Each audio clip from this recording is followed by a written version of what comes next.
ಭಾಗದ ಬಹುದಿನಗಳ ಜನರ ಒಂದು ಬೇಡಿಕೆ ಇದೆ. ಕೇರಳ ಮತ್ತು ಕರ್ನಾಟಕ ಮಧ್ಯೆ ಕನೆಕ್ಟ್ ಮಾಡುವಂಥ ಬಹುಶಃ ಸುಮಾರು 40-50 ವರ್ಷದಿಂದ ಇರಬಹುದು ಬೇಡಿಕೆ ಇದೆ, ಹಳೇದು. ಸೊ ನೋಡ್ಬೇಕಂತ ನಾನು ಬಂದು ವಿಶೇಷವಾಗಿ ನೋಡಲೇಬೇಕು. ಅದೇನಾರ ಅನುಕೂಲವಾಗಿದ್ದರೆ ಮಾಡುವಂಥ ಯೋಜನೆ ನಮ್ಮ ಸರ್ಕಾರ ಮುಂದಿದ್ದಾರೆ. ಎಷ್ಟು ಬಜೆಟಲ್ಲಿ ನೋಡೋಣ, ಇನ್ನೂ ಅದು ಡೀಟೇಲಾಗಿ ಮಾಡಿಲ್ಲ ಅವ್ರೆ, ಮಾಡ್ಲಿಕ್ಕೆ ಹೇಳ್ತೀವಿ. ಸೊ ಖಂಡಿತವಾಗಿ ಅದು ಅನುಕೂಲ ಆಗಿದ್ರೆ ಮಾಡುವಂಥ ಪ್ರಯತ್ನ ಮಾಡ್ತೀವಿ. ಶಾಸಕರು ಸುಮಾರು ಸಾರಿ ಹೇಳಿದ್ದಾರೆ. ಸೊ ಅದಕ್ಕೆ ನಾನೇ ಖುದ್ದಾಗಿ ನೋಡ್ಲಿಕ್ಕೆ ಬಂದಿದ್ದೇನೆ. ಸೊ ಇನ್ನೂ 2-3 ಮಾಡುವಂಥ ಪ್ರಸ್ತಾವನೆ ಇದೆ ನಮ್ಮ ಮುಂದೆ. ಕೇರಳಕ್ಕೆ ಕನೆಕ್ಟ್ ಮಾಡೋದು, ಸುಳ್ಯದಲ್ಲಿ ಒಂದು ಕಾನ್ಸ್ಟಿಟ್ಯೂನ್ಸಿಯಲ್ಲಿ ಕೂಡ ಒಂದಿದೆ. ಮತ್ತು ಎಲ್ಲಿ ಕನೆಕ್ಟಿವಿಟಿ ಶಾರ್ಟ್ಕಟ್ ಆಗುತ್ತೆ ಅಲ್ಲಿ ಮಾಡುವಂಥ ಪ್ರಯತ್ನ ಮಾಡ್ತೀವಿ. ಸರ್, ಈಗಾಗಲೇ ಇರುವಂಥ ಸೇತುವೆಗಳು ಈಗ ಕಿರಿದಾಗಿದ್ದು ಅದನ್ನು ಅಪ್ಗ್ರೇಡೇಷನ್ ಮಾಡಲಿಕ್ಕೆ ಏನಾದ್ರು ಕ್ರಮ? ಯಾವುದು? ಈಗ ಮುಖ್ಯವಾಗಿ ಇಲ್ಲಿ ಪೆರುವಾಯಿಯಲ್ಲೇ 2 ಸೇತುವೆಗಳಿದೆ ಸರ್. ಒಂದು ಜಿಲ್ಲಾ ಪಂಚಾಯತ್ ರಸ್ತೆಯಲ್ಲಿ ಕೇರಳ ಸಂಪರ್ಕ ರಸ್ತೆ, ಇನ್ನೊಂದು ಇದೇ ಈಗ ನೀವೇನು ಬಂದಿದ್ದೀರಿ ಅದೇ ರಸ್ತೆಯಲ್ಲಿ 2 ಸೇತುವೆಗಳಿದೆ. MLA ಅವರು ಕೂಡ ಅದಕ್ಕೆ ಸಾಕಷ್ಟು ಬಾರಿ ಈ ರಾಜ್ಯೋತ್ಸವನ ನಾವು ಮಾಡ್ತಾ ಇದ್ದೀವಿ. ನೀವು ಹೇಳಿದಂಥದ್ದು ಶೀತಲ ವ್ಯವಸ್ಥೆಯಲ್ಲಿರುವಂಥದ್ದು ಸುಮಾರು 70-100 ವರ್ಷದಿಂದ ಕಟ್ಟಿದಂಥ ಮಂಗಳೂರು ಜಿಲ್ಲೆಯಲ್ಲೇ ನಾವು ಹೊಸದಾಗಿ ಮಾಡ್ತಾಯಿದ್ವಿ. ಕೆಲವು ರಿಪೇರಿ ಮಾಡ್ತಾಯಿದ್ವಿ, ಕೆಲವು ವೈಡ್ನಿಂಗ್ ಮಾಡ್ತಾಯಿದ್ವಿ ಮತ್ತು ಹೊಸದು ಮಾಡ್ತಾಯಿದ್ವಿ. ಒಂದು 4 ರೀತಿ ಸೇತುವೆಗಳ ಕಾರ್ಯಾಚರಣೆ ಮಾಡ್ತಾಯಿದ್ವಿ. ಸರ್, ಈಗ ಮೇಯ್ನಾಗಿ ಪರಿಶೀಲನೆ ಮಾತ್ರ ಬಂದಿದ್ದ ಅಥವಾ ಅದೇ ಹೇಳಲ್ಲ, ಇನ್ನು ಹೋದ್ಮೇಲೆ ಅದಕ್ಕೆ ಸಾಧಕ ಬಾಧಕ ನೋಡಿ ಮುಂದಿನ ನಿರ್ಧಾರ.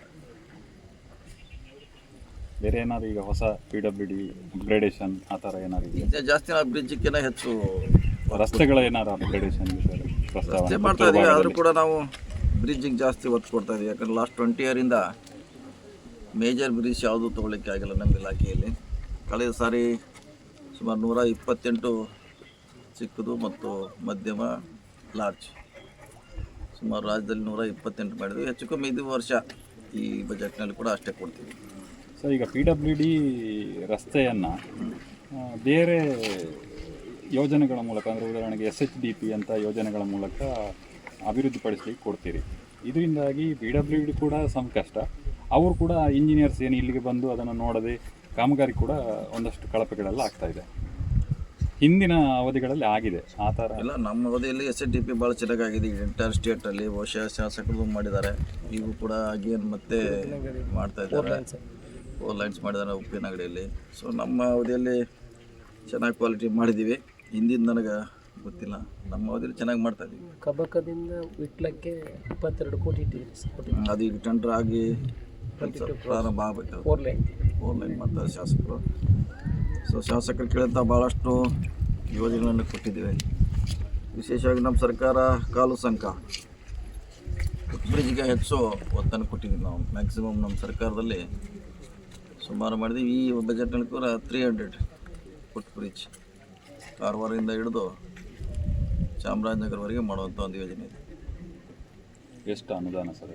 ಅದಕ್ಕೆ 100 crore ಇಟ್ಟಿದೆ ಅದಕ್ಕೆ ಬ್ರಿಡ್ಜಿಸ್ಗೆ. ಯಾಕಂದ್ರೆ ಅದು ಇರೋದು 10 ಲಕ್ಷ 20-25 ಅಷ್ಟೇ ಅದರದ್ದು ಫುಟ್ ಬ್ರಿಡ್ಜ್ ಎಸ್ಟಿಮೇಟ್. ಸೊ ಈಗಾಗಲೇ ಸುಮಾರು 4 ಹೆಚ್ಚು ಮಾಡಿದ್ದೀವಿ 7.5 ವರ್ಷಗಳಲ್ಲಿ. ಈ ಸಾರಿ 300 ಮಾಡ್ತಾಯಿದ್ದೀವಿ. ಸರ್, ಗ್ರಾಮೀಣ ರಸ್ತೆಗಳು ಸಂಪೂರ್ಣ ಹದಗೆಟ್ಟಿದೆ. ಪ್ಯಾಚ್ ವರ್ಕ್ ಏನಾದರೂ ವಿಶೇಷ ಅನುದಾನ ಕೊಡ್ತೀವಿ? ಗ್ರಾಮೀಣ ರಸ್ತೆ ನಮಗೆ ಬರೋಲ್ಲ, ನಮ್ಮ ರಸ್ತೆ ನಾವು ಮಾಡಲಿಕ್ಕೆ ಮ್ಯಾಕ್ಸಿಮಮ್ ಪ್ರಯತ್ನ ಮಾಡಿದ್ವಿ. ಅದೇ PWD ರಸ್ತೆಗಳು, ಕೆಲವು ಡಾಮರ್ ರಸ್ತೆಗಳು ಕಂಪ್ಲೀಟ್ ಹಾಳಾಗಿದೆ. ಮಾಡಿದ್ವಿ, ಕೆಲವು ಕಡೆ ಸಾಕಷ್ಟು ಮಾಡಿದ್ವಿ. ಈಗ ನಾವು ಬಂದ ರಸ್ತೆಯಲ್ಲಿ ಪೂರ್ತಿ ಪ್ಯಾಚ್ ವರ್ಕ್ ಮಾಡಿದ್ದನ್ನು ಅಲ್ಲಿದ್ದು ಇಲ್ಲಿಗೆ ನೋಡ್ತಾ ಬಂದಿದ್ದೀವಿ. ಸೊ ಆಲ್ಮೋಸ್ಟ್ ಎಲ್ಲ ಕಡೆ ಚೆನ್ನಾಗಿದೆ. ಇಲ್ಲ ಅಂತ ನೀವು ಹೇಳಿದ್ರೆ ಅದನ್ನು ಮಾಡುವಂಥ ಪ್ರಯತ್ನ ಮಾಡ್ತೀವಿ. ಆದರೆ ನೀವು ಇಲ್ಲ ಕೆಟ್ಟಿದೆ ಅಂದರೆ ಅದಕ್ಕೆ ವಿಶೇಷ ಅನುದಾನ ಕೊಡ್ತೀವಿ. ಅವಧಿಯಲ್ಲಿ ಕೂಡ ಮಳೆ ಬರುವಾಗ ರಿಪೇರಿ ಆಗೋದು, ಮತ್ತು ಅಂದರೆ ಈ ದಕ್ಷಿಣ ಕನ್ನಡಕ್ಕೆ ಈ ಟೆಂಡರಿಂಗ್ ಪ್ರೊಸೆಸ್ ಸರಿಯಾಗಿ ಆಗ್ತಾ ಇಲ್ಲ ಅಂತ ಹೇಳುವಂಥ ಒಂದು ದೊಡ್ಡ ಆರೋಪ ಇದೆ. ಅದರ ಬಗ್ಗೆ ಏನಿಲ್ಲ. ನಾವು ಮಾಡೋದು ಅಕ್ಟೋಬರ್ದಲ್ಲೇ ಸ್ಟಾರ್ಟ್ ಮಾಡ್ತೀವಿ, ಅಂದರೆ ನವಂಬರ್ದಲ್ಲಿ. ಅಂದರೆ ಟೆಂಡರ್ ಪ್ರೊಸೆಸ್ ನವಂಬರ್ಲಿ ಆಗುತ್ತೆ. ನೆಕ್ಸ್ಟ್ ಅವ್ರು ಕೆಲಸ ಮಾಡುವಾಗ ಏಪ್ರಿಲ್ ಬರುತ್ತೆ. ಇಲ್ಲ ಟೆಂಡರ್ ಆಗೋದು ಈಗ ಮಾಡ್ತೀವಿ ನಾವು ಏಪ್ರಿಲ್ ಮೇದಲ್ಲಿ.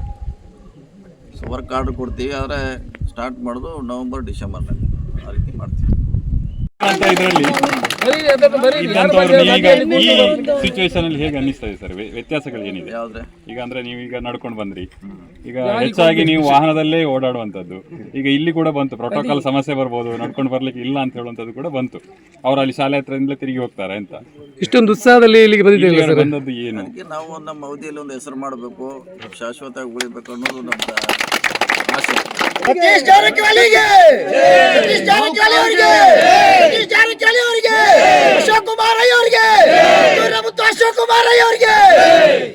ಅದಕ್ಕಾಗಿ ನಮ್ಮ ಮೋದಿಯಲ್ಲಿ ಮಂಗಳೂರಿನಲ್ಲಿ BJP ಅವರಿಗೆ ನಾವು ಆಲ್ಮೋಸ್ಟ್ 80-70 crore ಬ್ರಿಡ್ಜ್ ಕೊಟ್ಟಿದ್ದೀವಿ BJP ಶಾಸಕರಿಗೆ ಆಮ್ಯಾಗೆ UT ಖಾದರ್ ಅವರಲ್ಲಿ 200 crore ಒಂದು ಬೈಪಾಸ್ ಮಾಡ್ತಾ ಇದ್ವಿ. ಅವರು ಉಲ್ಲಾಳದಿಂದ ಅಂದರೆ ಕೇರಳ ರಸ್ತೆಗೆ ಆಲ್ಮೋಸ್ಟ್ 200 crore ಇದೆ ಒಂದೇ ಬ್ರಿಡ್ಜ್ ಅದು. ಆಮೇಲೆ ಸಾಕಷ್ಟು BJP ಅವ್ರು ಕೊಟ್ಟಿದ್ದೀವಿ.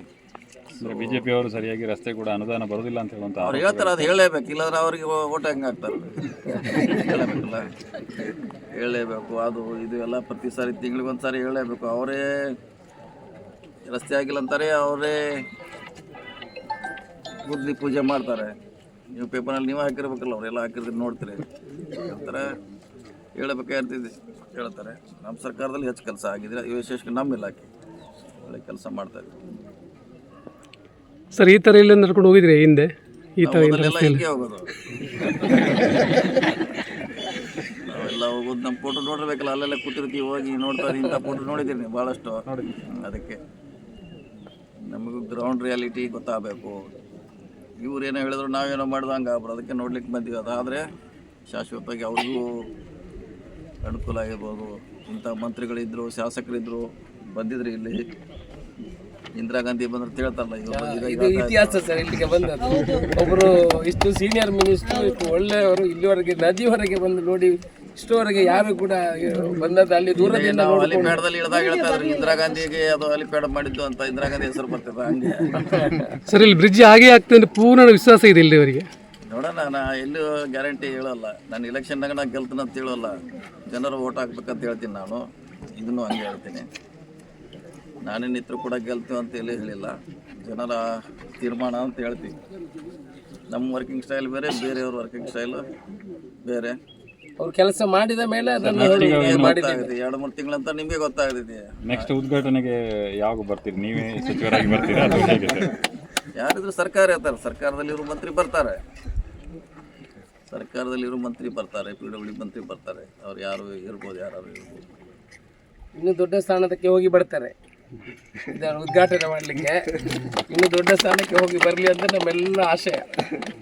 ಅವರು ಬರ್ತಾರೆ, ಮತ್ತೆ ನಮ್ಮ ಆಶೆಗಳು ಜಿಲ್ಲಾ ಉಸ್ತುವಾರಿ ಇದಕ್ಕೆ ಅನುದಾನ ಕೊಡ್ತಿದ್ರೆ 50-50 ಅಲ್ಲಿ ಕೊಡ್ತೀರಾ ಅಥವಾ ನೇರ ರಾಜ್ಯ ಕರ್ನಾಟಕ ಸರ್ಕಾರದ? 100% ನಮ್ಮದು. ಕೇರಳದ್ದು ಅಥವಾ ಇದು ನಮ್ಮದೇ 100%. ನೋಡಿ, ನಮ್ಮ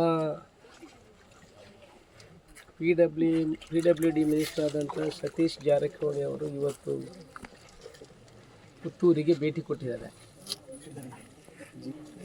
ನಾನು ಅವರು ನನ್ನ ಹತ್ತಿರ ಇದ್ದಾರೆ ಅಂತ ನಾನು ಮಾತಾಡ್ತಾ ಇಲ್ಲ. ನಾನು ಮೊದಲನೇ ಬಾರಿ ಶಾಸಕನಾಗಿದ್ದೇನೆ. 3 ವರ್ಷ ಆಗ್ತಾ ಬಂತು. ನಾನು ಕಂಡ ಮಂತ್ರಿಗಳಲ್ಲಿ ಅತ್ಯಂತ ಅಂದರೆ ಯಾವುದೇ ನನಗೆ ಒಬ್ಬನಿಗೆಲ್ಲ, ನಾವಿಗೆಲ್ಲ ಶಾಸಕರು ಕೂತು ಮಾತಾಡ್ತೇವೆ. ಮಾತಾಡುವಾಗ ಸತೀಶ್ ಜಾರಕಿಹೊಳಿ ಅವರು ಅಂತೇಳಿ PWD ಮಿನಿಸ್ಟರ್ ಅಂತ ಹೇಳಿದರೆ, ಅವರು ಯಾವುದು ಹೇಳಿದ್ದಾರೆ, ಯಾವುದು ನೋಡಿದ್ದಾರೆ ಅದನ್ನು ಮಾಡಿಯೇ ತೀಡ್ತಾರೆ. ನೀವು ಇನ್ನು 2 ತಿಂಗಳ ನಂತರ ನೋಡಬೇಕು. ಅವರೇ ಬಂದು ಇಲ್ಲಿ ಶಿಲಾನ್ಯಾಸ ಮಾಡುವ ಕೆಲಸಗಳಾಗ್ತದೆ. ಇಷ್ಟರವರೆಗೆ ಯಾವುದೇ ಶಾಸಕರವ್ರ ಹತ್ರ ಒಮ್ಮೆ ಹೋಗಿ ಹೇಳಿದ ನಂತರ ಅದು ನಿಜ ಸ್ಥಿತಿ ಹೌದು ಅಂತ ಹೇಳಿದರೆ ಅದನ್ನು ಮಾಡಿಕೊಟ್ಟವರು ಸತೀಶ್ ಜಾರಕಿಹೊಳಿ ಅವರು. ನಾವು ಬಾಕಿ ಯಾವುದೇ ಒಬ್ಬರ ಬೇರೆ ಕಚೇರಿಗೆ ಹೋಗಬೇಕಿದ್ರೆ, ಬೇರೆ ಇಲಾಖೆಯನ್ನು ಹೋಗಬೇಕಿದ್ರೆ 15 ಸರ್ತಿ ಹೋಗಬೇಕು, 15 ಸರ್ತಿ ವಿಚಾರಗಳನ್ನು ತಿಳಿಬೇಕು. ಆನಂತರ ಅದರಲ್ಲಿ ಅರ್ಧ ಬರೋದು. ಇವತ್ತು ನಾನು ಶಾಸಕನಾದ ಮೇಲೆ ಸುಮಾರು ನನಗೆ 250 ಕೋಟಿ ರೂಪಾಯಿಗಳ ಅನುದಾನವನ್ನು ಕೊಟ್ಟಿದ್ದಾರೆ. ನಾನು ಎಲ್ಲಿ ಹೋಗಿ ಅಲ್ಲಿ ವಾಗ್ದಾನ ಮಾಡಿಕೊಂಡು, ಉದಾಹರಣೆಗೆ ಮೊನ್ನೆ ಪೆರ್ನೆಯಲ್ಲಿ 2.5 ಕೋಟಿ ರೂಪಾಯಲ್ಲಿ ಆಗಿರುವುದು, ಕೊಲ್ತಿಗೆಯಲ್ಲಿ 1,65 ಲಕ್ಷ ರೂಪಾಯಲ್ಲಿ ಆಗಿರೋದು 3 ತಿಂಗಳ ಒಳಗೆ ನಾನು ಅಲ್ಲಿ ಅವ್ರ ಹತ್ರ ಹೋಗಿದ್ದೆ. ಸತೀಶನ್ನು ನಾನು ಅಲ್ಲಿ ಹೋಗಿ ಅವರಿಗೆ ವಾಗ್ದಾನ ಮಾಡಿ ಬಂದಿದ್ದೇನೆ. ನನ್ನ ಮರ್ಯಾದೆ ಪ್ರಶ್ನೆ, ನೀವು ಇದೆರಡನ್ನು ಕೊಡಲೇಬೇಕು ಅಂತ ಹೇಳಿದಾಗ 2 ತಿಂಗಳಲ್ಲಿ ಇವತ್ತು ಟೆಂಡರ್ ಆಗುವ ಒಂದು ಹಂತಕ್ಕೆ ಬಂದಿದೆ. ಟೆಂಡರ್ ಕೂಡ ಫ್ಲೋಟ್ ಆಗಿದೆ. ನೀವು ಕೇಳಿದ್ದಕ್ಕೆ ನಾನು ಹೇಳುವಂಥದ್ದು. ಅದಕ್ಕಿಂತ ಮತ್ತು ತಳಮಟ್ಟದಲ್ಲಿ ಇವತ್ತೊಬ್ಬರು ಸೀನಿಯರು 6 ಸಲ ಶಾಸಕರಾದವರು ಈ ಸೀನಿಯರ್ ಮಿನಿಸ್ಟರ್ ಆಗಿ ಎಲ್ಲಿ ನಡ್ಕೊಂಡು ಬಂದಿದ್ದಾರೆ. ನಾನು ಇವತ್ತಿನವರೆಗೆ ಇಲ್ಲಿಗೆ ಈಗ ಈ ನದಿಗೆ ಇಳಿಲಿಲ್ಲ. ಅವರು ಇಲ್ಲಿಂದ ಇಲ್ಲಿಗೆ ನಡ್ಕೊಂಡು ಬಂದು ಪುನಃ ಇಲ್ಲಿ ಕೂತ್ಕೊಂಡು ಆ ತಲಾಮಟ್ಟದ ಜನರಲ್ಲಿ ಬೆರೀತಾರಲ್ಲ, ನಮಗೆ ಕೂಡ ಅವರು ಮಾರ್ಗದರ್ಶನ ಅಂತ ನಾನು ಹೇಳೋದು. ಒಂದು ಯಾವತ್ತೂ ಅವರಿಗೆ ದೊಡ್ಡತನ ಇಲ್ಲ. ಅವರು ಇವತ್ತು ಹೆಲಿಕಾಪ್ಟ್ರಲ್ಲಿ ಬಂದು ಇಳಿದ್ದಾರೆ. ಬಾಕಿಯವರು ಹೆಲಿಕಾಪ್ಟ್ರಲ್ಲಿ ಬಂದರೆ 4 ಗಂಡು ಮರಗಳನ್ನ ಇಟ್ಕೊಂಡು ಪುಸ್ ಹೋಗಿಬಿಟ್ಟು ಒಂದು ರೌಂಡ್ ಹೋಗಿ ಹೋಗ್ತಾ ಇದ್ರು. ಇಲ್ಲಿ ಈ ಇಳಿಜಾರಲ್ಲಿ ನಡ್ಕೊಂಡು ಬಂದು ಈ ನದಿಯಲ್ಲಿ ಕೂತು ಮಾತಾಡಬೇಕಾ? ಅಂದರೆ ಜನರ ಪರಿಸ್ಥಿತಿಯನ್ನು ತಿಳಿಬೇಕು, ಯಾಕೆ ಮಾಡಬೇಕು. ಕಾಂಗ್ರೆಸ್ ಪಕ್ಷದಲ್ಲೂ ಕೂಡ ಸೀನಿಯರ್ ತಳಮಟ್ಟದಲ್ಲಿರುವಂಥ ನೋವನ್ನು ನೋಡುವಂಥ ತುಂಬ ಮಂತ್ರಿಗಳಿದ್ದಾರೆ, ಸೀನಿಯರ್ ಮಂತ್ರಿಗಳು. ಈಗ ನೀವು BJPಗೆ ಹೋಲಿಕೆ ಮಾಡಿದರೆ ನಮ್ಮಲ್ಲಿ ಒಳ್ಳೆಯ ಮಂತ್ರಿಗಳಿದ್ದಾರೆ. ನೋಡಿ, ಕಂಪೇರ್ ಮಾಡಿ ನೋಡ, ಒಂದು 10 ಮಿನಿಸ್ಟರ್ಗಳನ್ನು ಕಾಂಗ್ರೆಸ್ಸಿಂದ ತಗೊಳ್ಳಿ, 10 ಸೀನಿಯರ್ ಮಿನಿಸ್ಟರ್ಗಳನ್ನು BJPಯಿಂದ ಎಕ್ಸ್ ಮಿನಿಸ್ಟರ್ಗಳನ್ನು ತಗೊಳ್ಳಿ. ಯಾರ್ದು ಕ್ಯಾಲಿಬರ್ ಯಾವಾಗಿದೆ ಅಂತ ನೋಡ್ಕೊಳ್ಳಿ. ನಾವು ಮೊನ್ನೆ ಇದರ ಬಗ್ಗೆ ಚರ್ಚೆ ಮಾಡ್ತಾಯಿದ್ವಿ. ಹಾಗೆ ತಳಮಟ್ಟದಲ್ಲಿ ಜನರ ನೋವನ್ನು ತಿಳ್ಕೊಳ್ಳುವಂಥವ್ರು ಸತೀಶಣ್ಣ ನನಗೆ ಅಣ್ಣನ ಸಮಾನ. ಅವರು ಮಾರ್ಗದರ್ಶನ ಮಾಡ್ತಾರೆ. ಯಾರು ಕೂಡ ಅವರು ಏನು ಹೇಳಿದ್ದನ್ನು ನಾವು ಪಾಲಿಸುವಂಥ ಕೆಲಸವನ್ನು ಮಾಡ್ತೇವೆ. ಅವರು ಕೂಡ ಹಾಗೆ. ನಾವು ಯಾರು ಒಳ್ಳೆಯ ಕೆಲಸ ಮಾಡ್ತಾರೆ, ತಳಮಟ್ಟದಲ್ಲಿ ಕೆಲಸ ಮಾಡ್ತಾರೆ ಅಂಥ ಕೆಲಸವನ್ನು ಮಾಡು. ಇವತ್ತು ಮಧ್ಯಾಹ್ನ ಬಂದರು, ಯಾವುದು ರಸ್ತೆಗಳಲ್ಲಿ ರಾಶನಾಗಿ 60 ಕೋಟಿ ರೂಪಾಯಿ ಪುತ್ತೂರು ಉಪ್ಪಿನಂಗಡಿ 4 ಲೈನಿಗೆ ಕೊಟ್ಟಿದ್ದಾರೆ. ಈಗ ನಿಮ್ಮ ಕಬಕದಿಂದ ವಿಟ್ಲಕ್ಕೆ ಬರುವಂಥ ರಸ್ತೆಗೆ, ಕಬಕದಿಂದ ವಿಟ್ಲಕ್ಕೆ ಬರುವಂಥ 4 ಲೈನ್ ಇಷ್ಟುವರೆಗೆ ಆಗಿದೆಯಾ? 22 ಕೋಟಿ ರೂಪಾಯಿಗಳಿಂದ ಮುಂದಿನ ದಿವಸಗಳಲ್ಲಿ ಟೆಂಡರ್ ಆಗ್ತದೆ. ಎಲ್ಲ PW ರಸ್ತೆಗಳು ಎಲ್ಲ ಅಚ್ಚುಕಟ್ಟಾಗಿದೆ. ಇನ್ನೊಂದು ಇಲ್ಲಿ ಕಡೆ ಒಂದು ಕೋಟಿಂಗ್ ಮಾಡಲಿಕ್ಕೆ ಬಾಕಿ ಇದೆ. ಈಗ ಬರುವಾಗ ಹೇಳಿದರು ಅದನ್ನು ಮುಂದಿನ ದಿವಸದಲ್ಲಿ ನೀವು ಮಾಡಬೇಕು ಅಂತ ಹೇಳಿದರು.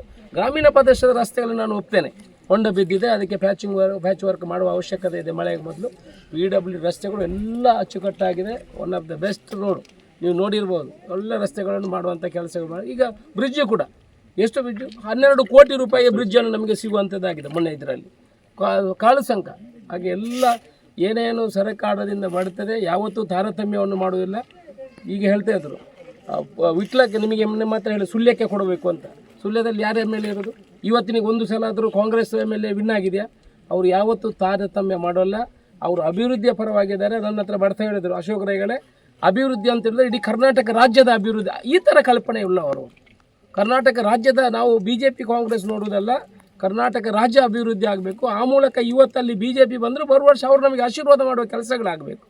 ಈ ರೀತಿಯ ಕೆಲಸಗಳನ್ನು ಮಾಡಿ ನಮಗೆ ಪ್ರೋತ್ಸಾಹ ಕೊಟ್ಟು ಬೆನ್ನು ತಟ್ಟಿ ನಮಗೆ ಮಾರ್ಗದರ್ಶನ ನೀಡಿ ಇವತ್ತು ನಾನು ಕೂಡ ಒಂದು ಕೆಲಸ ಮಾಡಬೇಕಿದ್ರೆ ಸತೀಶನ ಪ್ರೇರೇಪಣೆ ಅಂತ ನಾನು ತಿಳ್ಕೊಳ್ತೀನಿ. ಇವತ್ತು ನನಗೆ ಇನ್ನಷ್ಟು ನಮಗೆ ಸಂತೋಷ ಆಗಿದೆ. ಇಲ್ಲಿವರೆಗೆ ಬಂದು ನಮ್ಮ ಜೊತೆ ಇದ್ದು ಈಗ ಅಲ್ಲಿ ಶಾಲೆಯಲ್ಲಿ ಕಾಫಿ ಚಹಾ ಕುಡಿಬೇಕು ಅಂತ ಹೇಳ್ತಾರೆ. ಹೋಗುವಾಗ ಶಾಲೆಗೆ ಭೇಟಿ ಕೊಡಬೇಕು. ಯಾಕೆ ತಿಳ್ಕೊಳ್ಬೇಕು ಇಲ್ಲಿನ ಎಲ್ಲ ವಿಚಾರ. ನನ್ನ ಹತ್ರ ಬರುವಾಗ ಹೇಳಿದರು ಶಾಲೆಗೆ ಒಂದು ಭೇಟಿ ಕೊಡಬೇಕು.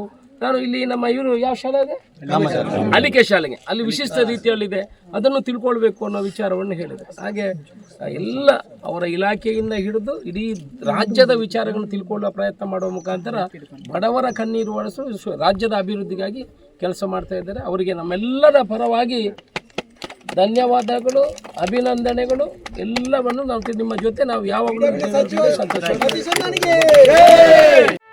ಸುದ್ದಿ ಚಾನಲ್, ಕ್ಷಣ ಕ್ಷಣದ ಸುದ್ದಿಗಾಗಿ. That's my gadget. Let's go have some fun then.